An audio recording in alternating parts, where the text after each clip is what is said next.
ఆకాశం పుష్పించిందా? పువ్వెత్తున ఎగిసి పడుతున్న సముద్ర కెరటల్లా మమ్మ ఆశీర్వదించవచ్చిన నా తెలుగింటి ఆడపడుచులకు, నా అన్నదమ్ములకు,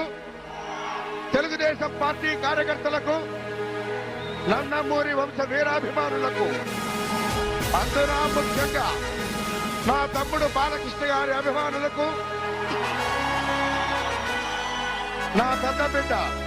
కళ్యాణ్ రామ్ బాబు అభిమానులకు, నా రెండో బిడ్డ